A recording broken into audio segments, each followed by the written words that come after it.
This is crazy. We have just one machine gun emplacement to defend the entire beach with.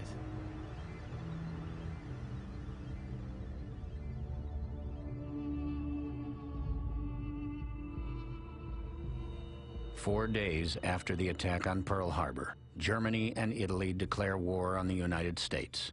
It is the first and only time Hitler actually declares war on another nation. The wars in Europe and Asia now merge into a single gigantic world war, the largest war in history.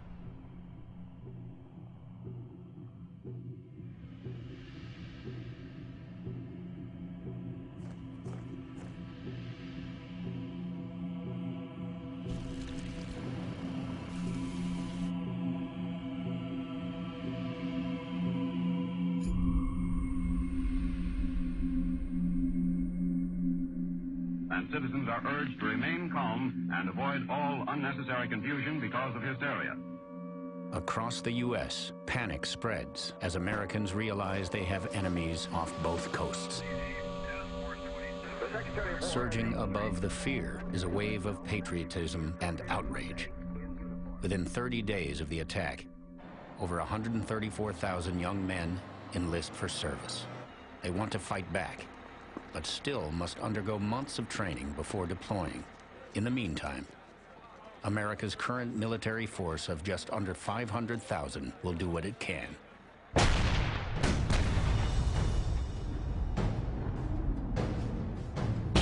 After months of fighting to prevent the Japanese from taking the Philippines, U.S. military leaders realize the situation is hopeless.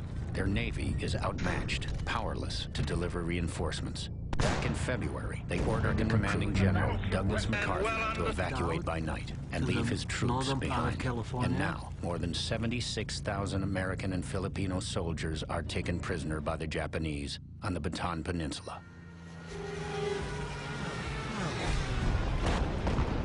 In May, 2 American naval task forces, including 2 of our precious aircraft carriers, engage a Japanese task force in the Coral Sea.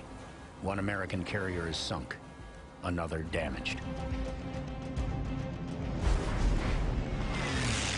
1 month later, our remaining carriers ambush the Japanese fleet near Midway Island. It is a rousing victory. 4 enemy carriers are sunk, but the Navy loses the Yorktown. It now has only 3 carriers left in the Pacific, and almost 2/3 of America.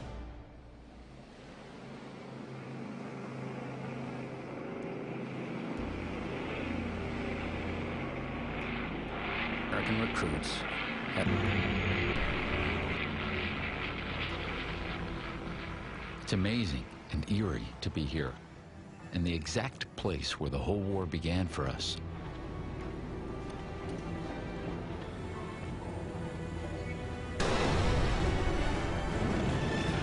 Will be well. 24-year-old Richard Tregaskis is a cub reporter for the International News Service.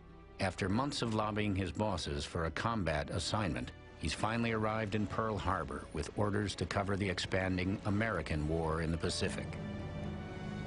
The Navy's been busy trying to repair what ships it can. From the looks of it, it's going to take a long time before the fleet is fully restored. 7 months after the attack on Pearl Harbor, repairs are underway on 5 of the 8 battleships damaged in the assault. The likelihood is high that they will return to service, but not right away.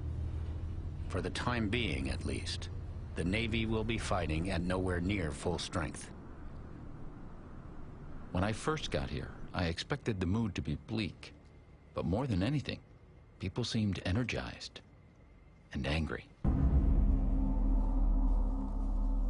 In May of 1942, Charles Sheffel graduates from college and immediately becomes a second lieutenant in the U.S. Army. With all that's happening, I'm ready to serve my country. I'm more than ready. He knows it is only a matter of time before he will deploy. So I pick up the phone, I call my girlfriend Ruth, and I ask her to marry me next week if she'll have me. And she says yes. When orders come for me to report to Camp Kilmer for debarkation, Ruth travels with me.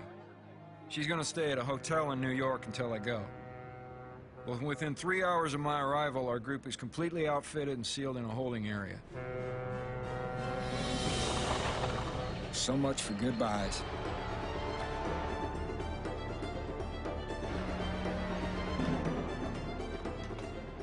The New York port of embarkation has been helping to keep England in the war by sending food and munitions. Now, hundreds of outgoing ships are packed with American men ready to take the fight to the enemy.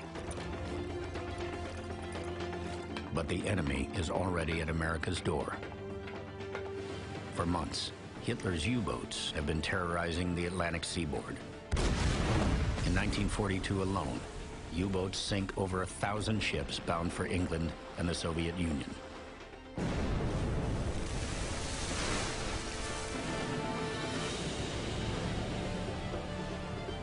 So when Charles Scheffel and the troops ship out, they must do so under the cover of darkness.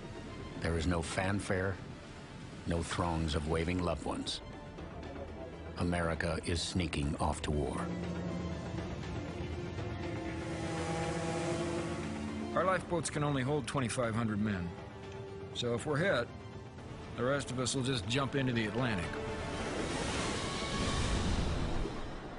Halfway around the world, combat reporter Richard Tregaskis has joined a far larger military convoy cutting through the vast Pacific Ocean. All around us there are transports, cruise ships, destroyers. The Navy only has 4 aircraft carriers, and 3 of them are perched right on the rim of the ocean. The depleted American Navy is using old cruise liners converted into transports to carry more than 10,000 untested Marines. Their objective, a remote jungle island at the southern tip of the Solomon Islands. It is called Guadalcanal. There, the Japanese are building an airfield that, once finished, will allow their bombers to threaten the vital sea lanes that connect America to Australia. If they succeed, our England in the Pacific will be isolated, ripe for Japanese invasion. The fate of the entire Pacific War hangs in the balance.